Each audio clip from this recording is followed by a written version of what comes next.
just in here celebrating my championship. Cheers, my friends. It wasn't just a win. It was a slap in the face to every single person who thought the Indiana Fever were cooked without Caitlin Clark. And the funniest part? They pulled it off on the road in a championship game against the top-seeded Lynx without their star player even suiting up.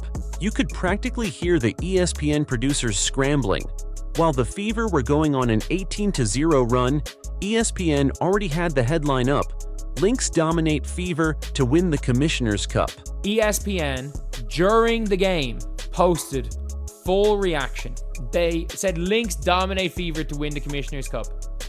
They titled that during the game. Like, that might be one of the craziest things I have ever seen in sports. Yep, they posted it during the third quarter. Real journalistic brilliance.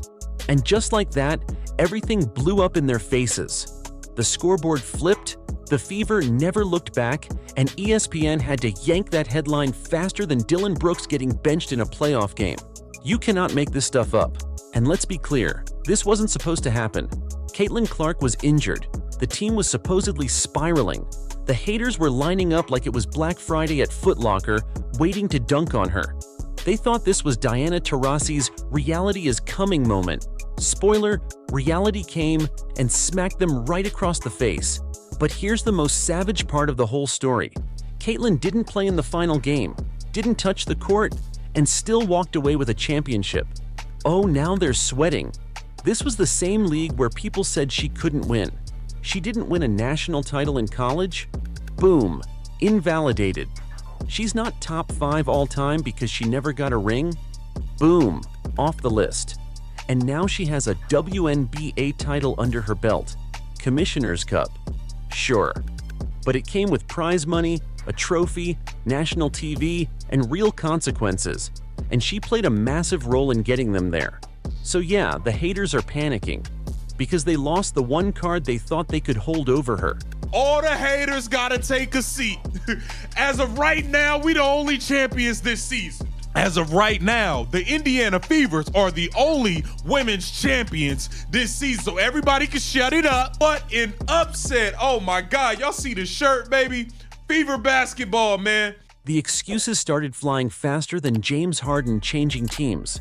As soon as the Fever secured the win, every Caitlin Clark critic hit social media with the same tired excuse: she didn't even play, so it doesn't count. Oh really? So now we're playing the she wasn't on the floor game? Because last time we checked, Caitlin Clark dropped 32 points and nearly had a triple-double against the previously undefeated New York Liberty. They did win the final without her. But it's not like she's Nikola Topic or anything. The only reason they got to the final was because she had a 32-point near triple-double against the New York Liberty. They beat the previously undefeated New York Liberty after a Caitlin Clark masterclass in a game no one thought they were going to win. Just to get them to the final. Let's not pretend she was riding the bench all season like a G League call-up. That Liberty game was pure destruction. Clark cooked them in front of millions. That win was the ticket to the championship game. But apparently, if you don't sweat through the final buzzer, you didn't earn the ring? Cool. Then someone please explain how Angel Reese got praised to the moon for winning Unrivaled, a tournament that wasn't even WNBA sanctioned, without even stepping foot in the building during the final. They made graphics, gave interviews, called her a 2-time champ. Where was the "she didn't play so it doesn't count" energy then? Selective logic at its finest. The double standards are wild. Clark's critics want it both ways. If she loses, she's a fraud. If she wins, even if she earns the spot in the final, suddenly it's not a real win. The only strike against Caitlin Clark is that she has not won a national championship. And that is the only thing that you can put against. Let's be honest, the hate isn't about the cup. It's about Caitlin, and it's gotten real petty. The whole all-star voting mess proved that. Clark finished 9th in the player vote, even behind a Fever teammate. 9th. If we look at this chart right here, you can see that there are 3 categories: the fan rank, the media rank, and then the player rank. And Caitlin Clark, she was the #1 in fan rank. Unfortunately, I am not surprised that the players ranked her so low. However, I do take it as a sign of disrespect. Caitlin Clark finished 9th in player voting. In fact, she finished behind one of her own teammates in player voting for the All-Star game. The pettiness has no bounds. She's top 3 in fan votes. The media likes her. Sponsors are lining up. But the players? They put her behind guards who averaged single digits and couldn't shoot over a traffic cone. This wasn't a snub, it was a message. The message was loud. They don't like her. And they want to punish her for being the most watched, most talked about, and most marketed player in the league. You think NBA players would vote Steph Curry 9th among guards because he sells more shoes? Not unless they lost their damn minds. The most terrifying part for Caitlin's haters? The Fever just proved they can win without her. That's not a sign of weakness. That's nightmare fuel. And this changes everything. Natasha Howard didn't just play well. She manifested being MVP and then actually went out and earned it. Natasha Howard has one of her best games in Indiana Fever uniform. She's the MVP. The Indiana Fever shock the world and win the Commissioner's Cup in Minnesota. Sophie Cunningham, stone cold in the clutch. Aaliyah Boston and Lexi Hull both had seasons that are getting slept on harder than a Knicks playoff run. And with Ari McDonald added to the mix, the offense has movement. The spacing is clean. They're not relying on Clark to bail them out every time down the floor. And that's exactly what Caitlin needs right now. Because here's what no one in the league wants to admit. Caitlin was rushed back. She got hurt, came back too soon, and now that the Fever have breathing room, they're finally letting her rest. After the Cup, they didn't even fake a game-time decision. They announced a full day in advance she'd miss the Aces game. For once, they're actually protecting their star. And when she returns, she's not walking back into a broken team. She's walking into a squad that just beat the best team in the league on the road without her. If you guys don't know, the best thing for the Indiana Fever is that they think everybody hates them. The best thing is that they think everybody hates them. Like, you've got Sid Colson out here. Caitlin, we're still in like 7th place in the standings, but we'll get it up. We're going to get it up. That's like Kevin Durant joining the 73-9 Warriors, minus the cupcake jokes. It also gives them serious trade leverage. The team has cap space. They've got real momentum. And if a playoff spot is on the table, don't be shocked if the front office tries to make a move. Because the goal isn't to just survive anymore. It's to win.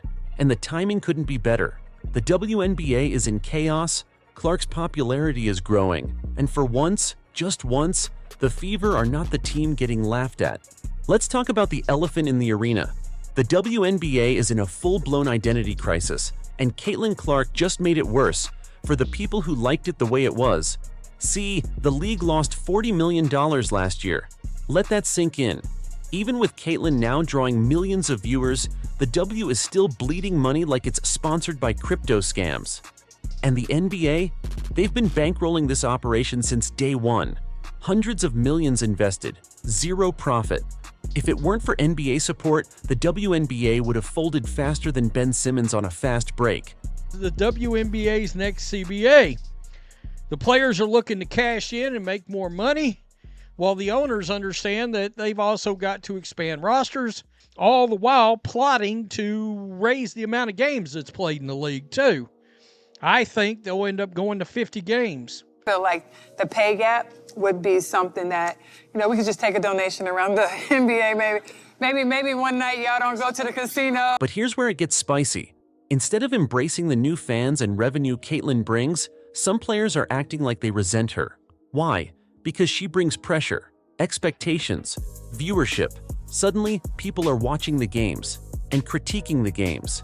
And when fans boo or criticize a player for a dirty foul or dare to say someone missed a layup, the league panics like it's under nuclear attack. You wanted the spotlight. You got it.